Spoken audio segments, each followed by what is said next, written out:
Hello, and welcome to Japanese Craft Beer Reviews.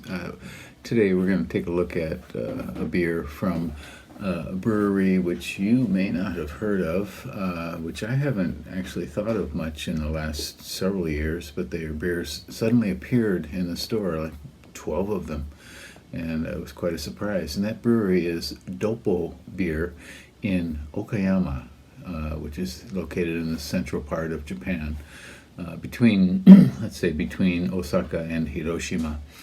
And it is, the main company is宮下Sake Brewery Company Limited, and they have been producing sake for a long time, since 1915, so over 100 years.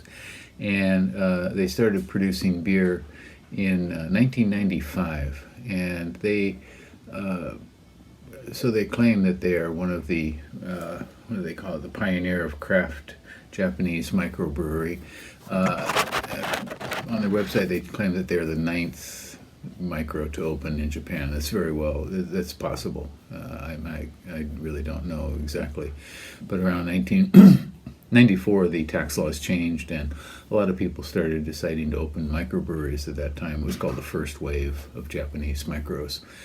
And so in 1995, they opened a brewery in Korakuen, and for naming their brewery, the beer brewery, they've been a sake brewery, of course. For naming the beer brewery, they put out a call for names, and they got 3,000 suggestions, and they chose the name Doppo. And Doppo is these two characters here, and this is the character that's used in the name of the country Germany, Doitsu, and the together they can mean independence, Dokuritsu, Doppo Dokuritsu, and so one of the things was that they were trying to put out German-style beers, and so the Do became an important part of their name, and so 3,000 choices, and they chose that one. And their goal was to brew traditional German type beers, German style beers. And if you've been drinking craft beer in Japan for a while, you're probably aware that many of the early craft breweries decided to do German style. So all of them made a Pils, an Alt, maybe a Weizen, something like that. So later craft brewers didn't really stick to that line so much, but early ones did. And in fact, beer was started in Japan, by German breweries. Spring Valley in Yokohama and Sapporo in Hokkaido. So a lot of people, even to this day, still associate beer with Germany. So, but Doppo has been around for a while, and I haven't had any of them for quite a while, so I thought I would give them a go. And we're going to start with several beers. I've got, I think, 10, so I will have a playlist of Doppo beers, so give them a look. And here, another beer from Doppo Brewery, Miyashita Shuzo, in Okayama, and this may be the last one we get to for a while. I've done about 10 so far. And this one is called Doppo Unagi ni Ao Beer, and a rough translation would be beer that matches or pairs with grilled eel. And here you see on the front the characters Doppo, the brewery name, and then Unagi, and this circle with the slash across it is the character for U, and then we have Na and Gi. Unagi is grilled eel, and here it is written Unagi ni Ao beer, so beer that goes with grilled eel. And this is a schwarzbier, and I'm not sure, on Rate Beer it's not listed. I think it may be a variant of their regular schwarzbier, I am not sure. On Untappd, there are 35 ratings, and the average is 3.31. This is 5%, and it cost 400 yen at the store where I got it. The Yamaya series of chain of liquor stores has been stocking a number of Doppo beers recently, and I hadn't seen them for so long, so I was surprised to see that.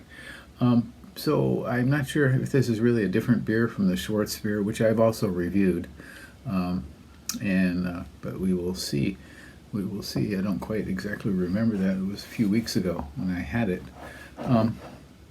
Grilled eel is of course, a specialty here in Japan, and it's quite it's prized for, as a way to beat the summer heat, and we are getting into that now. So it's been a while since I've had some.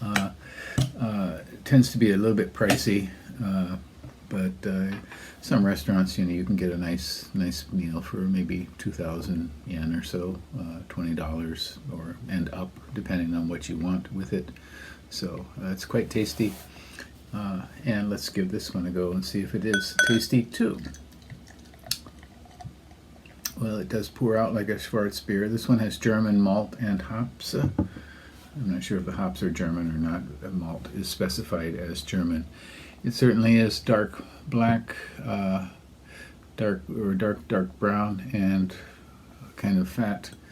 2.5, 3 fingers of dark foam, sitting like a chunky sponge in the glass. Okay.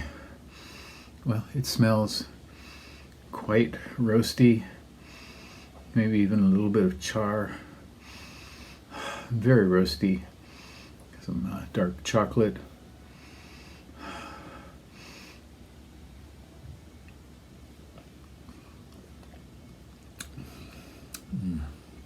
Well, if this is different from their regular schwarzbier, I don't know how exactly it is. It seems very similar to that.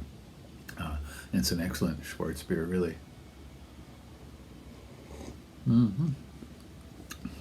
Nice, rich roast and chocolate across the tongue. Very moderate bittering, and kind of medium body. Not quite so thick, but very pleasant. Nice mouthfeel.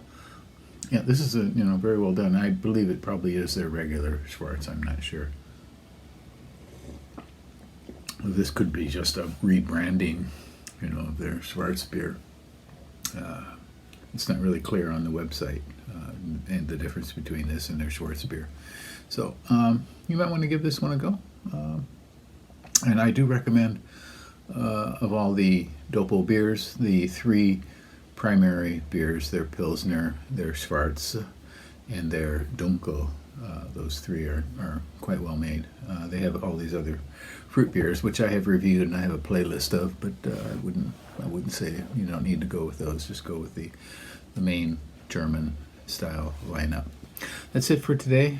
Please take care, stay cool, eat some eel, and drink some beer. Bye-bye.